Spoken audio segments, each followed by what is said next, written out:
We have no idea if the Series 3 is going to even support watchOS 8. I will eat my shoe if it supports watchOS 9. I just don't think that's going to happen.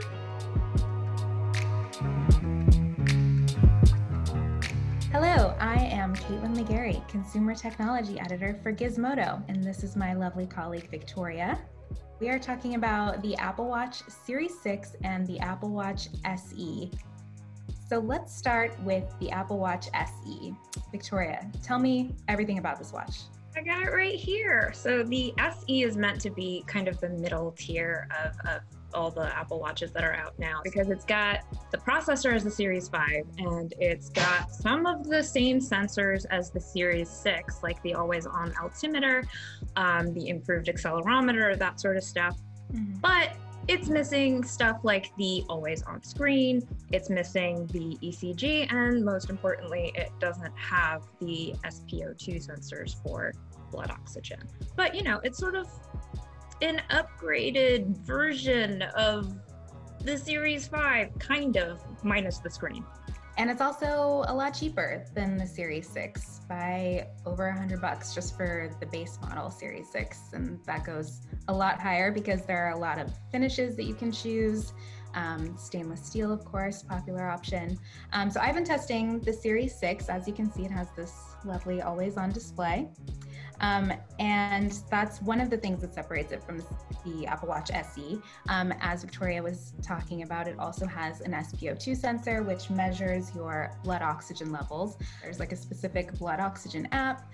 You scroll down to the app, and then it just has you sit there and, counting down. And now it's telling me I'm doing it wrong, which I am. Definitely have to sit still, otherwise you don't get a correct reading. But then it also does work in the background, like while you're sleeping. And in the iPhone Health app, it'll tell you, here's what your measurements were overnight. And that's kind of it. I do think that there's going to be more coming down the line, so we can get into that. But first, we want to dive into, do you need to upgrade? First off, if you have a Series 5, you need to cool your jets. Calm down. Calm down. It's still good. Like, it just came out a year ago. Yeah. How rich are you if you're trying to upgrade the Series 5 right now?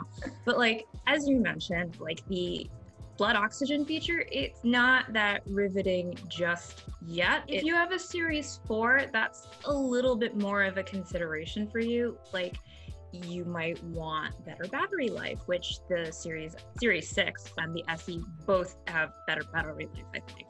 Right. Because there was I think there was a huge drop from the Series 3 to the Series 4 in terms of battery. Then also, you have to think, if you're on a Series 4, how much do I like the ECG app? Because if you have heart concerns, or if you have like health concerns in general, or you're gifting something to your parent who's getting up there in age, then yeah, you probably want to think about getting the Series 6 because that's at least going to have the ECG. But if you're like young like me and healthy and no known heart problems, and you use the ECG app maybe like 2 times outside of testing for several years, then you might want to think about the SE, because you could save some money but get all the updated components. And I don't know, I think that's a pretty okay deal, especially if you trade it in and you get a discount. The Apple Watch SE, I mean, I haven't been testing it, you have it, but it seems like it's a good middle ground for people who are maybe just getting started with smartwatches and don't really want to spend $400, but they want like all of that iPhone integration. And the Apple Watch SE does have a lot of the same health features. And if you're a klutz, it also still has the fall detection. So that's at the very least, it has that. So let's go back to the blood oxygen sensor, because I feel like that's something that Apple has been really hyping with this watch. And I wanted to get your thoughts, Victoria. Well, I think that's Apple's MO, right? Like they don't care about being the first to something. They care about being the best at something. Mm-hmm. And the thing is that SpO2 sensors are not new. They were I think the first smartwatch that had it was the Tragic Ionic that Fitbit introduced. Mm-hmm. In general, nothing I've tested so far really makes use of that particular sensor. I just think it's something that is super future forward looking. And if I'm gonna guess which company is gonna be first to it, I would put a lot of money on Apple, because I mean, I'm still reeling from them going on stage with the Series 4 and like, hey, we got the FDA. So like, everyone was shocked. Everyone was shocked. I remember it well. Obviously, given the fact that they've launched 3 new clinical studies with the launch of this watch, one that looks at the blood oxygen levels as they relate to heart failure, one with asthma, and one with respiratory viruses like potentially COVID-19 and the flu.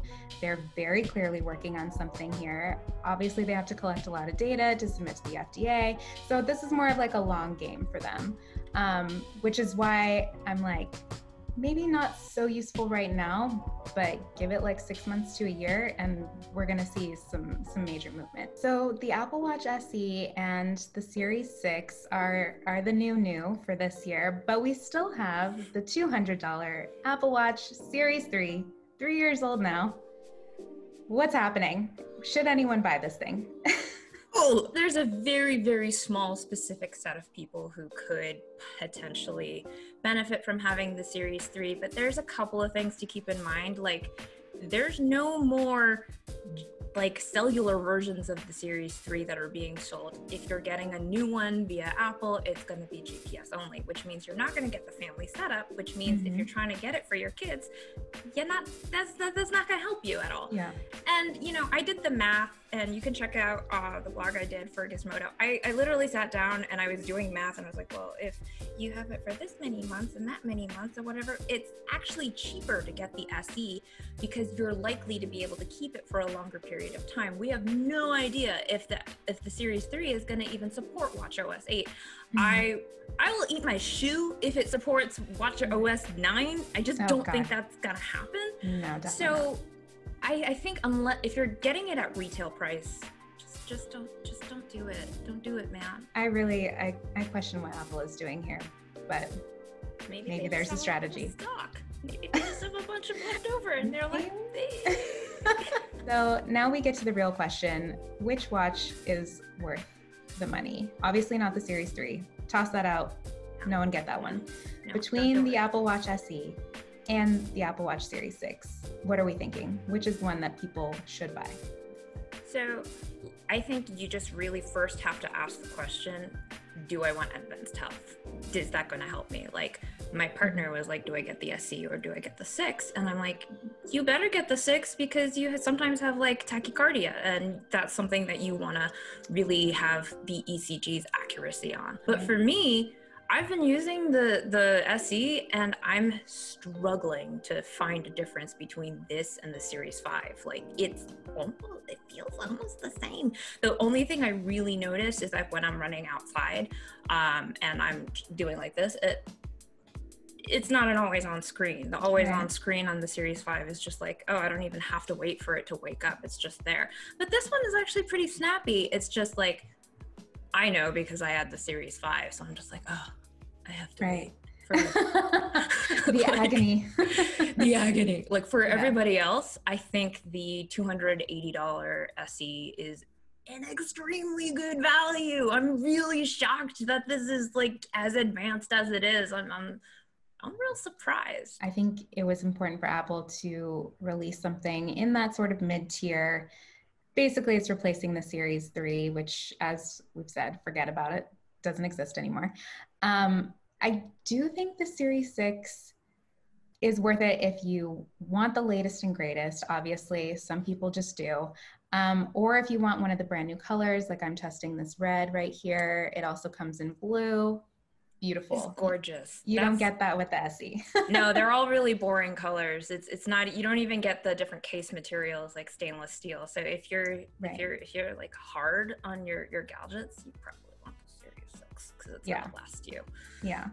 And, you know, like we were talking about, this one's just going to be future proof for whatever those new FDA cleared, hopefully, possibly, eventually features will be. So I think it's just, it's a matter of your priorities.